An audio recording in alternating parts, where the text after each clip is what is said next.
Dolph was shot and killed outside of a local bakery. We learned that Memphis rapper Young Dolph was shot and killed outside of a local bakery.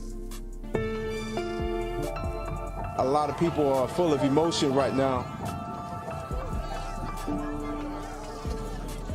That's a father, that's a brother, that's a son, that's a nephew. Other than being a superstar, that's somebody's child right there.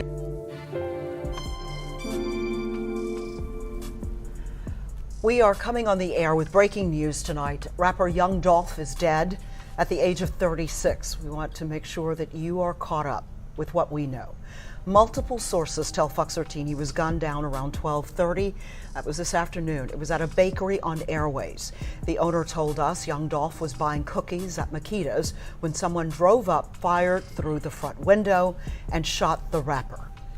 Now, there is so much happening right now. There's so much to unpack. We're going to do our best here over the next 90 minutes for Fox 13 News at 5 and 6. Thank you for joining us tonight. I'm Daryl Green. I'm Merle Purvis, and we do have team coverage for you tonight. Our crews have been around the scene and in other parts of the city. We are also tracking the traffic that slows down in the area that we are going to talk a lot about tonight. Let's go out to Fox 13's Jeremy Pierre, who was the first Memphis reporter on the scene this afternoon. Jeremy, I know that you are covering this as a professional journalist, but I also know that you felt a kinship to Young Dolph. Absolutely, having lived in the city for 7 years or so, how could you not? He called himself the king of Memphis and his music for sure. And you know what? I happened to be the first reporter. I got the call. I got off at Airways, leaving our Fox 13 News studios on Highland today. Got the call, got off right here at Airways, going towards South Haven. I immediately turned around and got to this scene right here. You can see that it is still very much so an active scene. It looks as though Memphis police are taking up the barricades. But let me tell you what we heard when we first got to the scene. We heard raw emotion.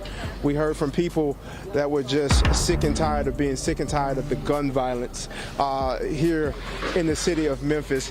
And look, we were asking questions numerous times as to if anybody happened to be with Young Dolph at the time of the shooting. We have learned from the Memphis Police Department that someone did accompany him. Also, that person being questioned by Memphis police right now. Of course, it was a lot of raw emotion again, and it's still a lot of emotion involving this tragic loss of Young Dolph. Merle, Darryl. Okay, Jeremy. Now, Jeremy, behind you, the scene that's going on behind you, could you tell us what is happening there? Well, it looks as though that Memphis police are collecting the barricades, but for the most part, the homicide detectives are wrapping up their investigation. The medical examiner took off with the police escort with the body of Young Dolph about 20 minutes ago. Also being escorted by Memphis police officers happened to be the vehicle belonging to Young Dolph, that camouflage vehicle with all that camouflage print on it. We have seen a lot of family here on the scene, many of them now talking with police. And get this, Merle, we were told about 40 minutes ago that we would be able to speak with Memphis Police Chief C.J. Davis about today's tragedy, and of course posing several other questions to her about the violence that has taken place in the last 4 or so days here in the city of Memphis. I know just last night they had a meeting talking about the surge of gun violence in the city over there in Raleigh. So of course we're going to continue to stay on top of this story all throughout Fox 13 News at 5 and 6, but it looks as though Memphis police wrapping up their investigation. Airways still completely blocked off in both directions. Hey, Jeremy, just to clarify, you mentioned Chief C.J. Davis. So are we going to get to hear from her, or do you know yet? I know that as of about 4:20, you said maybe around 5 o'clock. Have you heard any update on when she's going to talk? I just sent a text message to the spokesperson to see if we can get an update. It was supposed to be in this area of the Dixie Queen, the parking area of the Dixie Queen.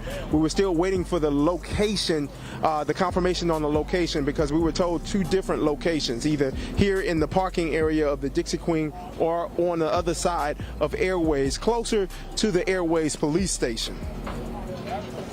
Gotcha. That's Fox 13's Jeremy Pierre reporting there live from Airways. We'll be checking in with Jeremy, obviously, throughout this newscast. Yeah, young Dolph was just at Makita's bakery. This was last week. Take a look at this video we have. Say you came to get some what? That's all I came for, to get some Makita. Makita cook. Get the side. Get the side. Get the side. Come back around here. Come back around there. Yes, these right here. What you got? Chocolate chip. Don't hot. Straight out the Just for you. According Appreciate to you, baby. Be safe. he said he got the chocolate chip hot out of the oven. And according to Makita's Cookies, that's her Instagram, the Instagram post. That video was taken just last week, and you can see Dolph. He's right there in front of the bakery. They even show the bakery. Makita's wrote, young Dolph says every time he comes home to Memphis, he has to stop by Makita's Cookies. We continue our live team coverage now with Fox 13's Dominique Dillon. Dominique, we just saw the car that was pulled away from the scene, young Dolph's car with the camo gear. That was one of the cars featured in his video, Major. Yeah, that's right. We just saw his car pull off with police escort. There were dozens of officers taking that car out of this area. We also saw a gray Nissan Altima, and in the back window we saw that there was a bullet hole in that back window, so it's unclear what that gray Nissan Altima had to do with what happened here, but it's clear that it's now a part of evidence since one of the gunshots that were fired went through the back door. And it looks like right now police have removed some of the barricades. They pushed us back about 100 meters. Earlier today, we've been here for about the last 4 hours, but earlier today there were hundreds of people out here coming to see exactly what happened, gather information, and of course pay their respects to this man. Everyone I spoke to out here, they had great things to say about how much of a giver young Dolph was. I even spoke with his pastor as well. He said that he had a turkey giveaway set for this Friday. He had planned on handing out 200 turkeys, and this is something that he does annually.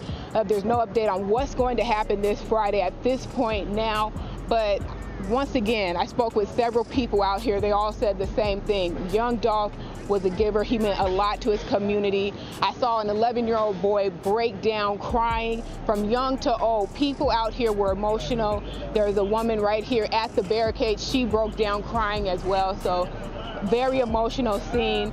Now, although police have removed the barricade, you can see that there's still a heavy police presence out here, and it may be that way for several more hours.